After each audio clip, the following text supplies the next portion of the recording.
This is Noor Naseer for AdTech Unfiltered. Does creative testing have to be slow, expensive, and disconnected from outcomes that advertisers care about?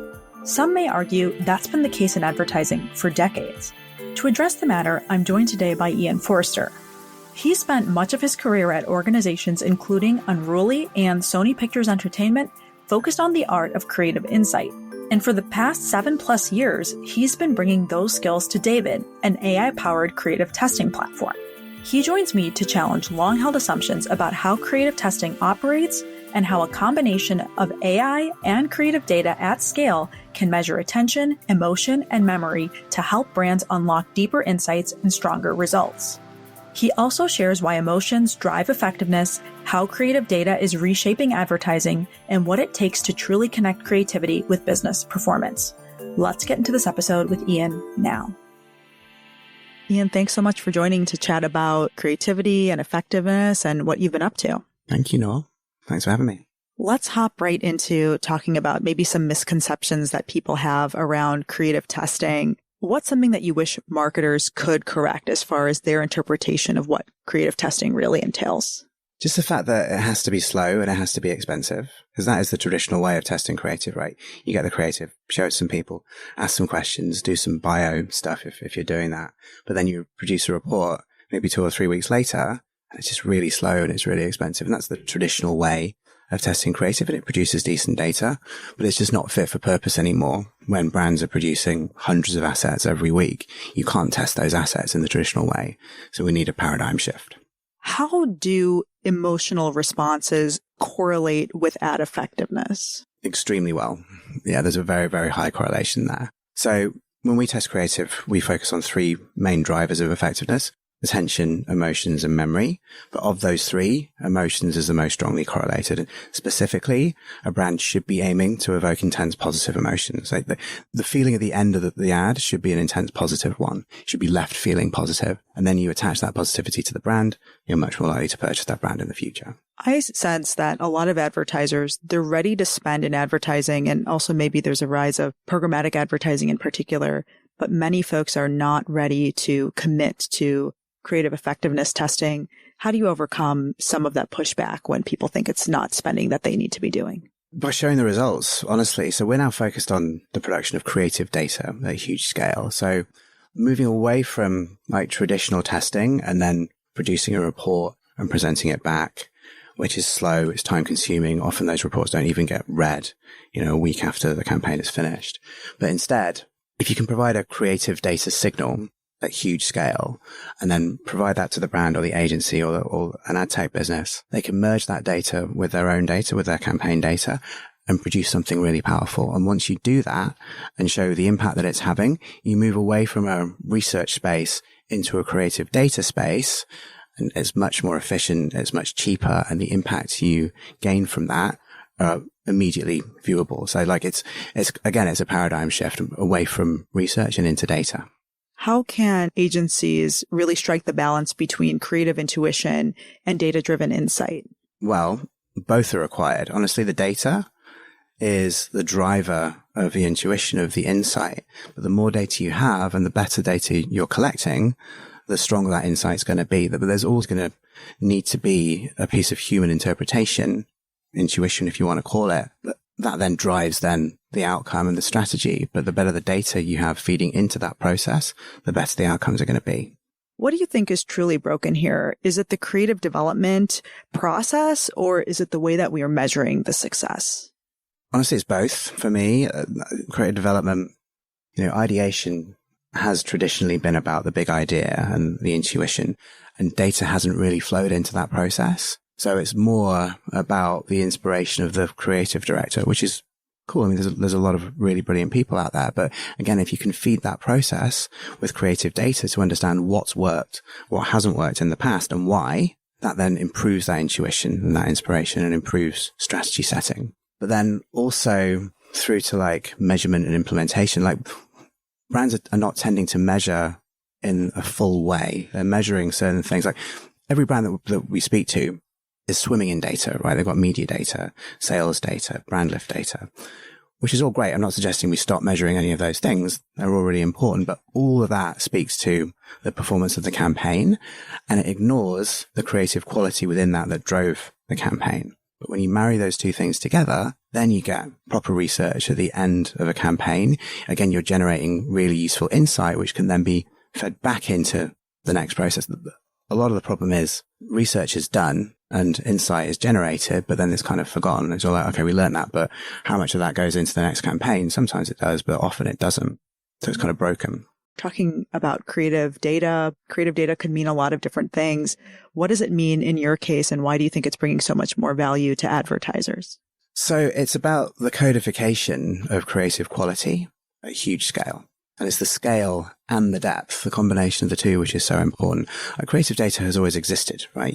You're able to test your ad with one of the traditional suppliers and generate a bunch of data, but it's too slow and it's too expensive. In the modern day, when brands are producing hundreds, if not thousands of assets every month, you can't test in the traditional way. So to be able to generate that creative data at huge scale and to feed that into either your ideation process or your research process or your implementation process, that then unlocks all these really new, interesting doors. Like creative is the last untapped signal within the advertising industry, and the industry is just waking up to it right now.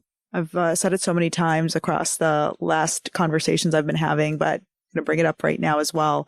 AI, how is that having an impact on creative effectiveness testing in your case? Yeah, well, I mean, we're an AI business. We are using AI to test creative. That's how you can generate that data at sufficient scale. So, we've created a model which understands what happened in the creative, what impact it had, so how do real people respond to it. So within our training data set, we're showing creative assets to real humans, understanding how they're responding in terms of, are they paying attention? Which emotions will it evoke?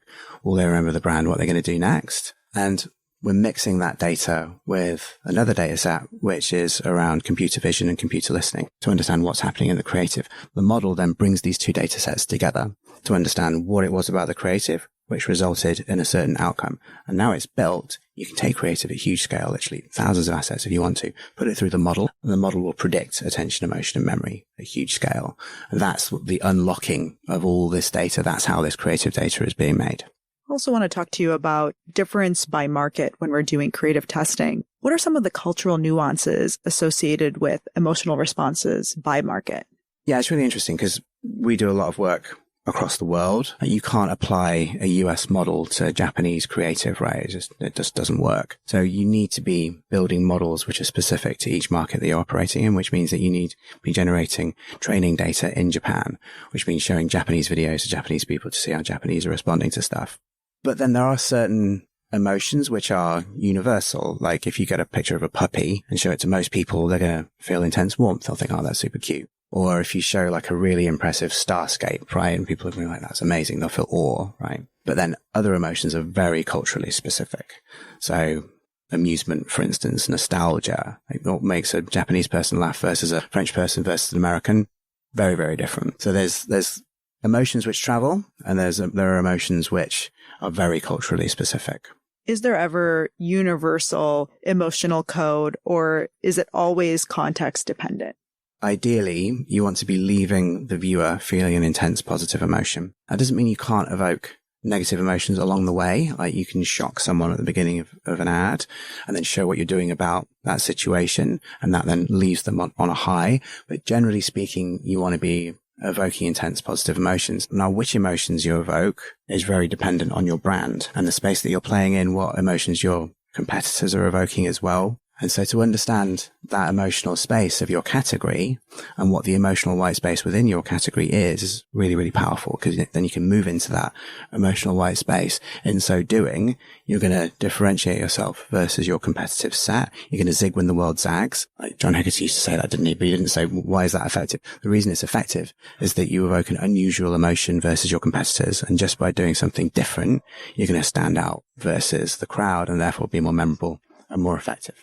How are we really connecting the dots between creative effectiveness and business outcomes? So by merging creative data and other data sets, so creative media data, but with outcomes, like real outcomes, you can prove the impact that the creative had on the outcome. And we're not normally privy as DAIVID, we're normally privy to the outcome data, but when we work with a brand with sales data or with website traffic data or whatever outcome data they choose to bring to the party, we can then correlate our metrics with theirs and prove that when you do certain things creatively, it drives the outcome that you want it to drive. And again, it's creative data, which is opening that door, because previously it wasn't possible to generate that creative data at sufficient scale to be able to prove those outcomes are related to the creative.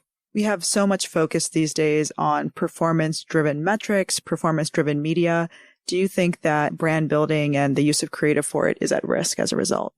I wouldn't say it's at risk. I mean, there's this, I would say, false dichotomy, right? Like, I don't think that performance and brand are two separate things. Like, one feeds into the other. But certainly with the ad tech business and industry as it is, and the focus on media metrics, media data, social data, sales data, those are the signals that we've had. And so performance marketing lends itself very well to that. You do something and you get to an outcome. But brand has been kind of the ugly sister, because it's not been possible to prove the impact of brand creative on brand outcomes, or at least it's much harder to do so. But again, this launch of creative data is allowing brands to do that, to see the impact that their brand creative is having on these brand outcomes. And that ultimately is going to make the CFO sit up and take notice. Like, okay, when we spend on this stuff, then it does these things, which then result in the outcome that we want. And making it possible to prove that connection is what creative data is unlocking.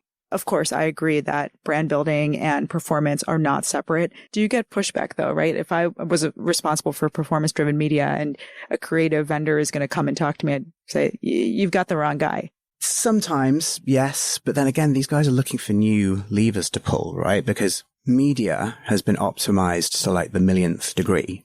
There's not a huge amount more performance that we can generate from like audience decisions or DCO or any of these media levers that you can pull. They've all been pulled. So they're, but they still have to deliver like 20-30% uplifts versus the previous year. Well, where else can we go? Well, creative is the obvious place where they can go. A new data signal. They all understand data is the thing. And so you come to them with a creative data at scale play. They're like, okay, that's interesting because it fits into my pricing model and I understand data. So that's opening doors for us for sure. You kind of just made this point, which is that there is an openness and receptivity because people are looking for new solutions. How would you describe agencies and brands? Are they rethinking what they're open to for pre-testing and also creative measurement? Yes, they definitely are. So AI-based testing is in huge growth right now. You've got companies like Kantar, Link AI, gaining a lot of success, and brands, particularly forward-thinking brands, although it's not just the early adopters now, like forward-thinking brands about a year and a half ago were starting to think in this way. Now more and more are, because the problem's obvious, right?